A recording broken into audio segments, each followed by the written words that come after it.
欠如している歯などに対して歯の再生を目指す治療薬の開発は世界初の試みで、世界的に見ても同じような技術は存在しないということです。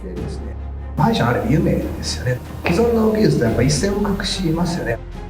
大阪市北区にある北野病院は、生まれつき歯の数が足りない患者に対しての治療を目指した臨床試験を今年9月から始めると発表しました。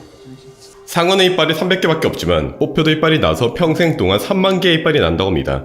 인간은 평생 유치 20개 그리고 영구치 32개의 치아로 평생을 살아야 됩니다. 대체 이유가 뭘까요? 상어처럼 치아가 계속해서 나는 것이 생존에 더 유리할 텐데 왜 인간은 치아가 다시 나지 않을까요? 과학자들에 따르면 과거 선사시대 때는 인간은 일찍 죽어서 단 52개의 치아로도 충분했다고 합니다. 치아를 다시 재생하는 데는 더 많은 에너지와 자원이 필요하고 진화론적으로 에너지를 효율적으로 사용하기 위해서 딱 한 번만 나는 것이 더 나았을 것이라 주장하는 사람도 있습니다. 하지만 현대사회는 달라졌잖아요. 우리는 오래 살고 있어요. 그렇기에 더 많은 이빨이 필요할 수도 있습니다.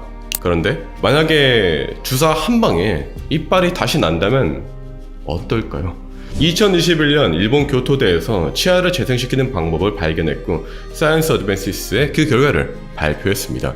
USAG1이라는 단백질이 있는데 이 단백질이 치아가 발달하는 것을 억제를 한다고 해요. 구체적으로 말하면 이 단백질이 세포의 수용체에 직접 결합을 함으로써 신호가 오가는 것을 막기 때문에 다시 나지 않는다는 것을 알아낸 거죠. 따라서 이 단백질을 반대로 억제할 수 있다면 치아는 다시 자랄지도 모른다는 가설을 연구진은 세운 거예요. 과학은 인과관계가 중요합니다. 어떠한 결과가 있었다면 그 원인이 있을 텐데 문제는 원인이 매우 다양할 수 있다는 점이에요. USAG1이라는 단백질이 치아의 재생을 억제하고 있었다고 하더라도 원인이 그것만 있는 게 아닐 수도 있다는 거죠. 전혀 예상하지 못했던 다른 원인이 존재할 수도 있습니다. 하지만 과학자들은 이번에 USAG1이라는 것에만 집중하기로 했습니다. 그래서 교토대 연구자들은 anti-USAG1이라는 USAG-A1의 단백질을 억제하는 항체를 개발했고 쥐를 통해서 테스트를 해봤는데 실제로 치아의 개수가 컨트롤이 된다는 것을 확인하였습니다. 치아가 다시 자라났습니다.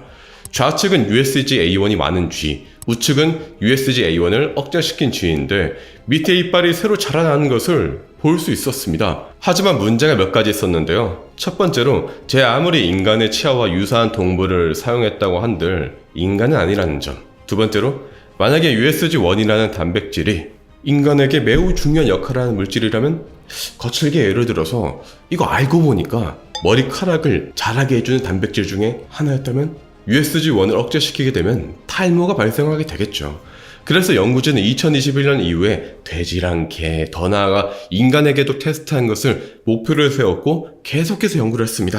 그리고 약 3년의 시간이 흐르고 2024년 드디어 그 결과가 나오기 시작한 것 같습니다. 오사카의 교토대학 병원에서 올해 9월부터 세계 최초의 치아 재생 치료제가 사용될 예정이에요.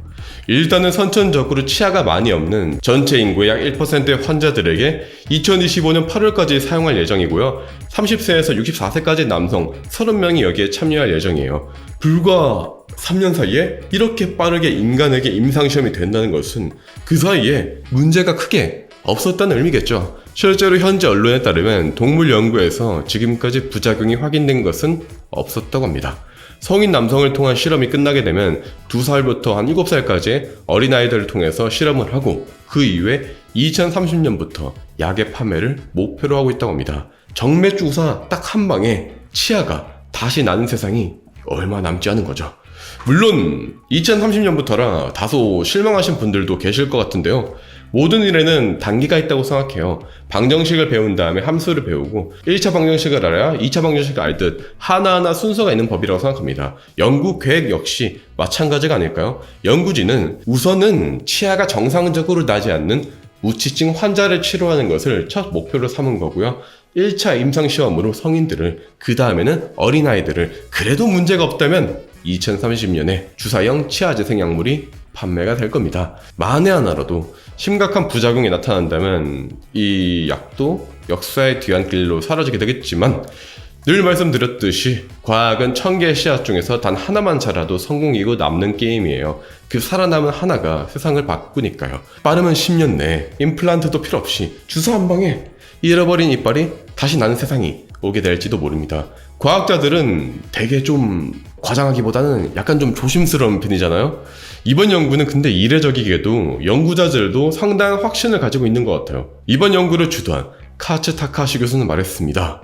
지금까지는 치료 방법이 없었지만 이제는 가능해질 것이라는 것이 느껴진다.